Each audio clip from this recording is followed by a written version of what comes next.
Benin, 112,600 square kilometers, about 8 million inhabitants.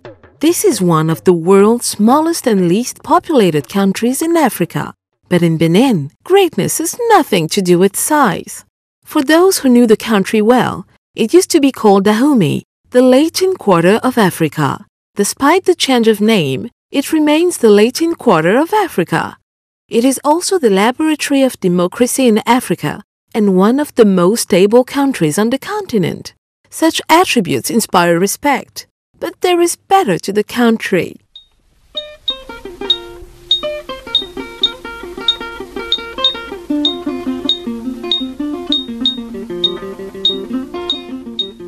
Its physical beauty is said to be irresistible. Its culture is said to be vivid. Its history is believed to be rich and fascinating, and its people is considered as one of the most hospitable, pacific, and smartest in the world.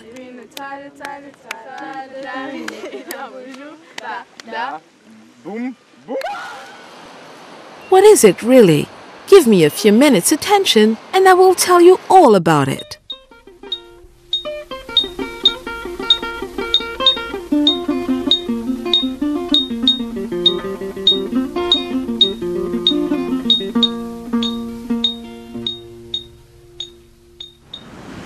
First fascination, it stretches on 150 kilometers.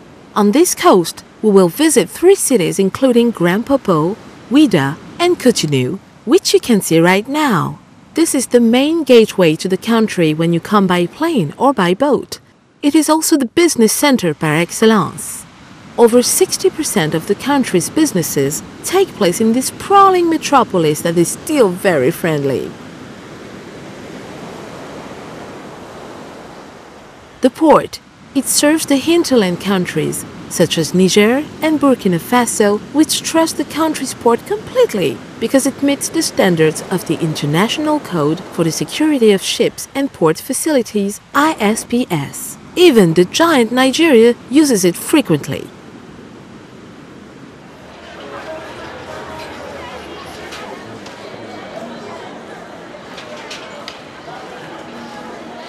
Another sight in Cotonou is its market. It is one of the largest and busiest markets in West Africa. If you're interested in good business, you will find it here.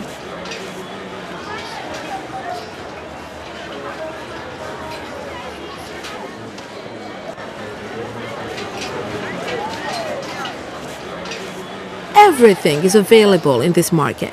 You only need to pay a short visit to it to avoid any later regret.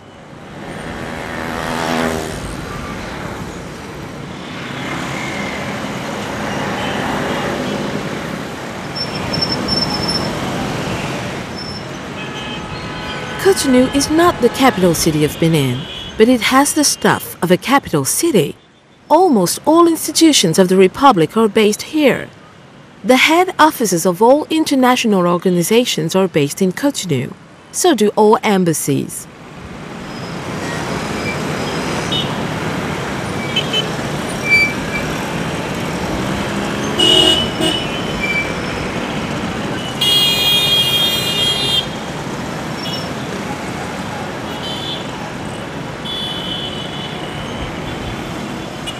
Finally, Cotonou is the city of Semijan. These legendary motorbike taxis, whose drivers are dressed in yellow, facilitate your movements just for some coins.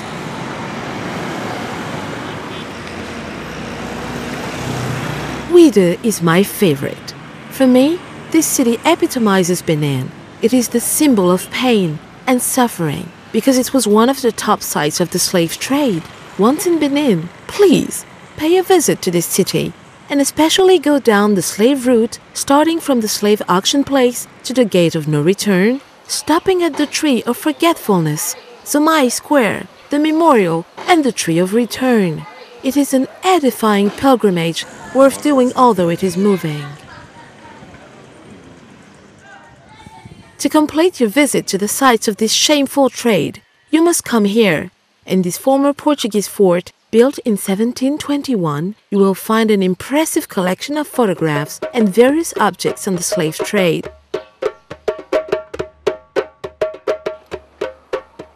Ouida is also the symbol of successful integration. Descendants of former slavers and former slaves live in perfect harmony. It's incredible but true. All cultures, indigenous and foreign, mingle well in this city. The fact that the Basilica and the Temple of the Pythons, which you can blithely visit, face each other is a proof of this peaceful coexistence. Knowing that the sand used in the construction of this church was brought from over 5 kilometers by voodoo worshippers, it becomes easier to guess that Ouida, the capital of voodoo, is tolerance in itself.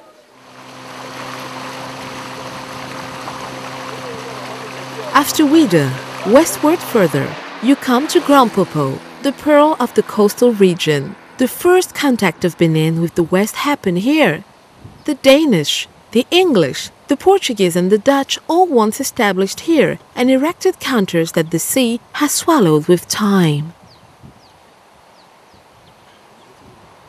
The city is striking for its fine sand strewn with shells and its breathtaking landscape. Grand Popo is a town between two waters, the sea and a river. On your schedule, plan a night in Grand Popo. Besides the friendly hotels, you will experience the whistling of wind in the coconut trees and the sea lullaby to relax and soothe your nights.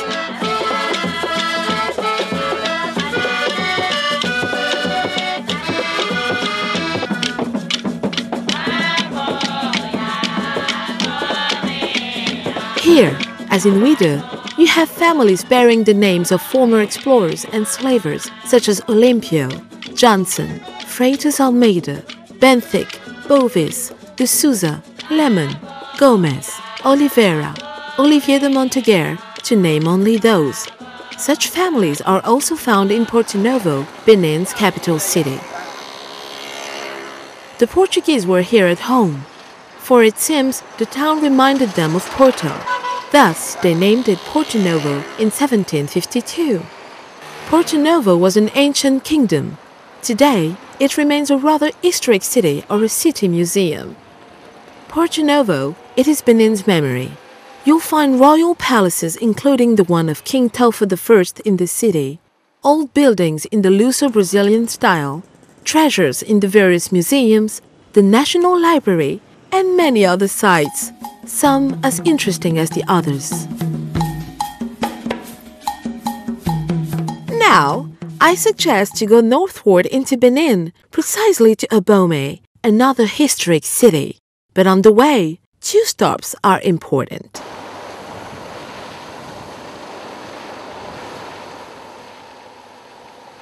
The first is that of Ganvier, the lake village. It is the most visited site. I would say that it is the greatest site of Benin. People go to Ganvier to escape, to dream, and to share moments of pleasure with very friendly people especially when you put your cameras away.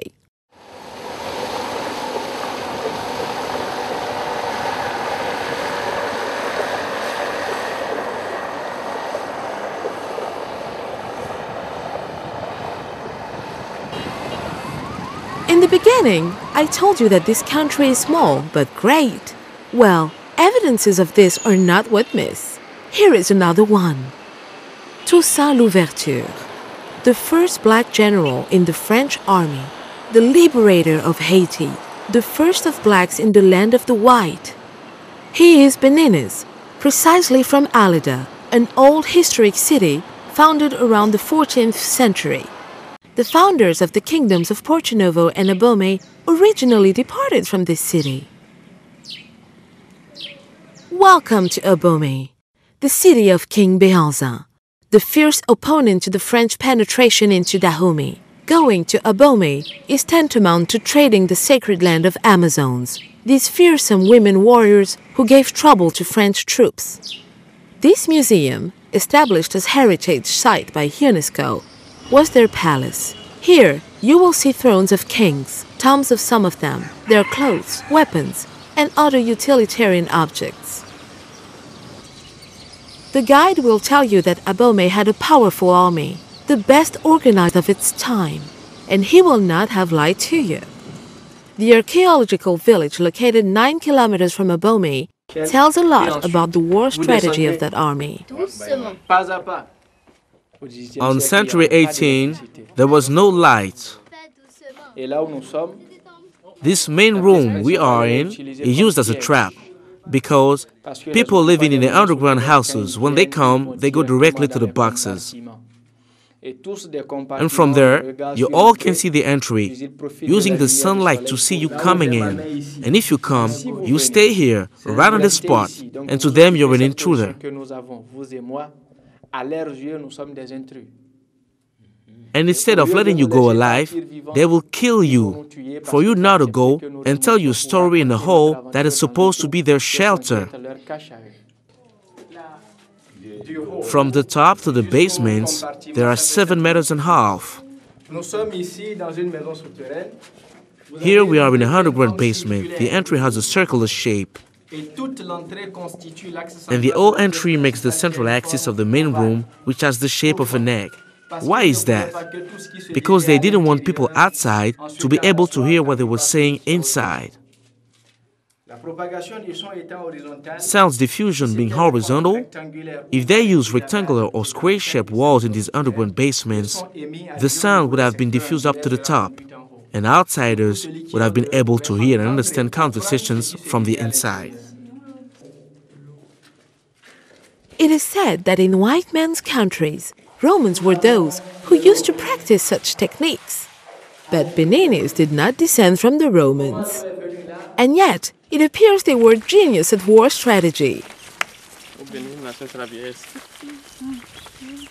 I urge you to visit the site of about 7 hectares to discover the ingenuity of the people and the remains that were found in these bunkers.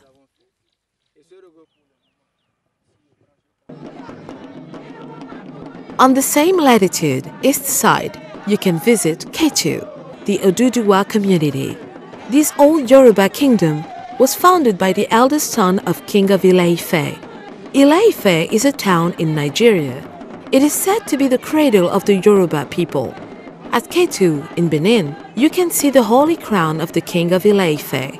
How come?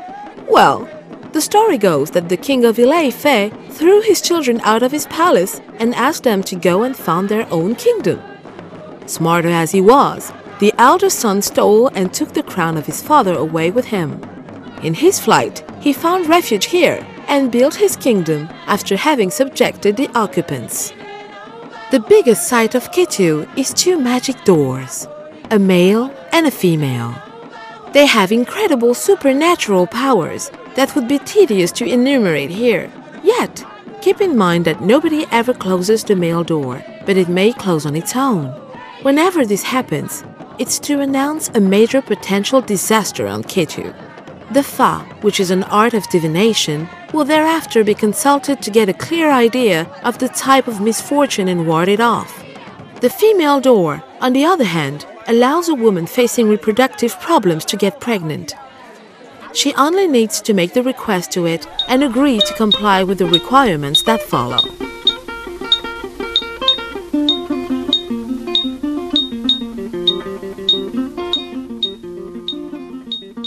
We now turn to the heights of Benin. Let me tell you right away that it has nothing to do with the Kilimanjaro. These are hills and mountain ranges proportional to the size of the country. Have a look at those of Dasuzume. At the foot of one of them, a Mary's grotto was constructed since 1954 because it was believed the place looks like Lourdes in France.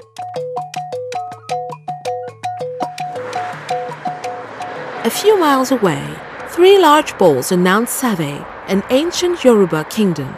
These are the breasts of Save. The baldest of the 3 is called Iyachabi, that is to say, the mother of Save.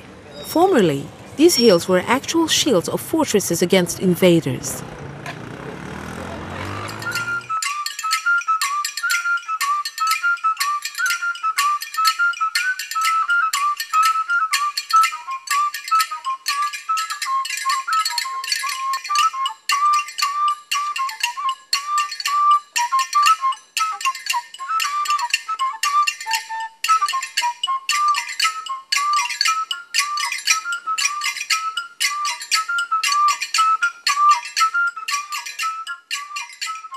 That break was well worth a transition to the main course.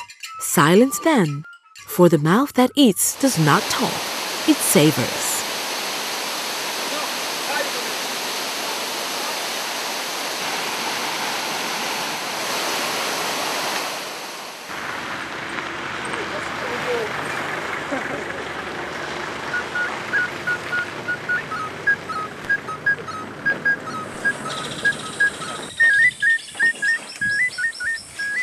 You've seen in sequence the falls of Tanugu and Kota and the beautiful landscape of Atakura that the camera has some trouble showing at perfection. Now, you're in the 100% natural park of Penderi. It is the largest and most populated with wildlife in the western part of Africa. Penderi covers like 266,000 hectares, so quite big. The Penderi Park is a natural one, still primal, then it's an ideal attraction for tourists. It also offers resting facilities. You will not only see the animals, but the resting rooms as well. If you're tired, you can rest and keep on with your visit the day after. I suggest you visit Penderi because it's full with animals of all kinds.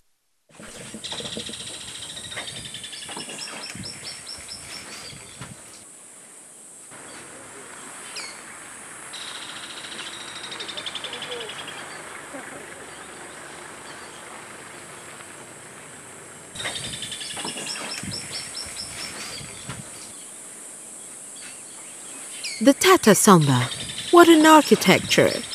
These castles, built usually in the shade of a baobab tree, were invented by Otamari people to protect themselves against aggressors. At the entrance, you have the protective deities. The ground floor is the domain of domestic animals. In the meantime, men live on the floor next to their attics.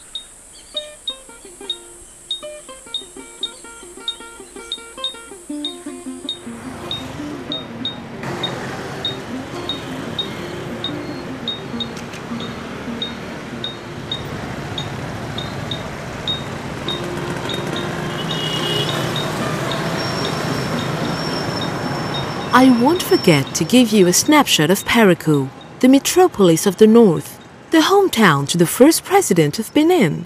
It's also a former kingdom. Its market is one of the largest of Benin. Parakou is renowned for its tasty pole cheese. This big red cheese is known as wagisi. It can be eaten crude, fried, or cooked in any sauce. Parakou is also known as the town of yams. Yams are the main food in northern Benin.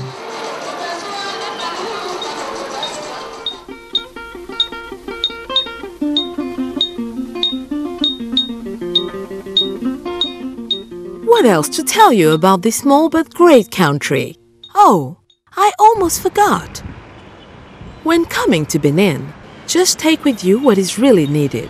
Once in the country, you can do all banking operations as if you were in New York.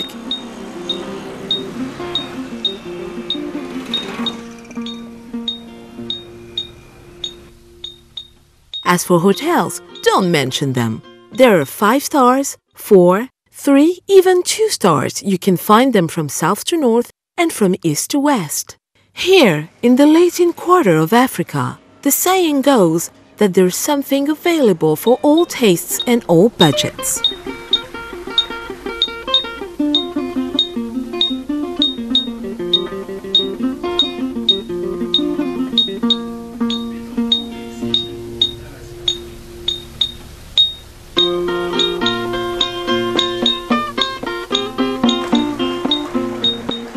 Benin is waiting for you. Do not at all decline the offer, because it has not finished revealing itself.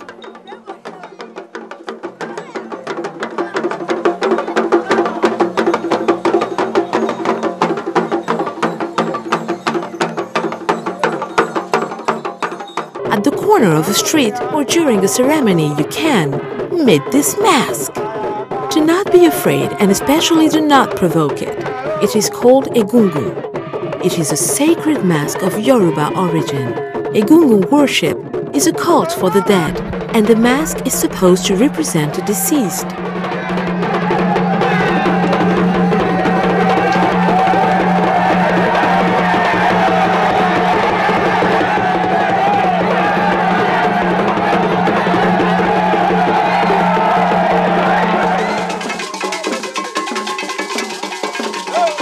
You can also see a zangbito.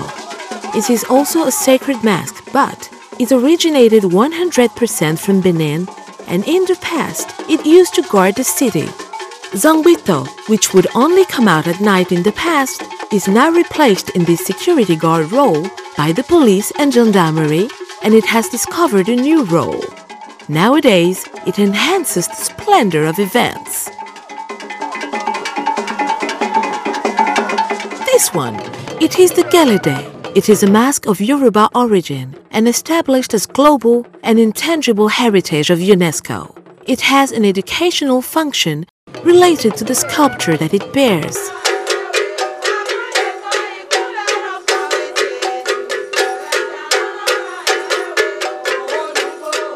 Ajogon. This is a rhythm of the royal court of Porto Novo. Originally, it was only executed by queens and wives of the king's brothers, either at a royal feast or when His Majesty received a distinguished guest.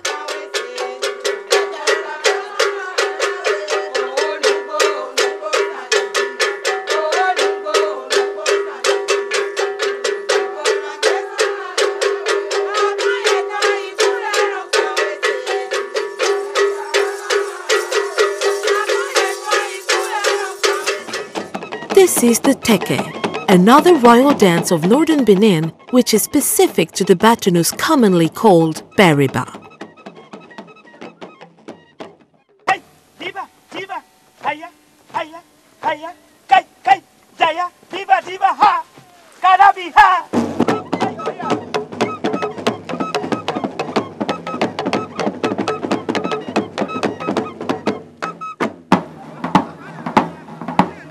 Yet another Bariba site.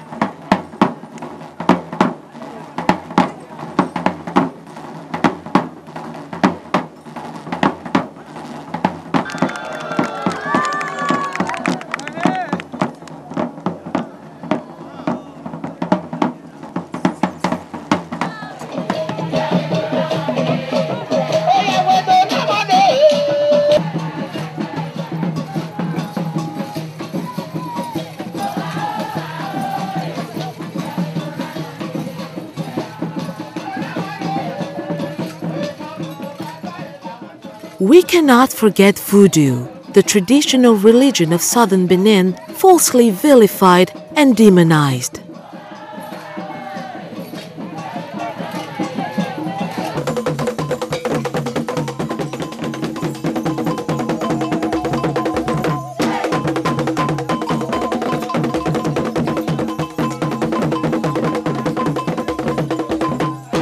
I went to Benin.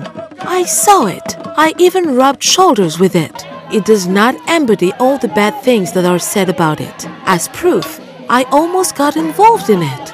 But believe me, this is only a postponement.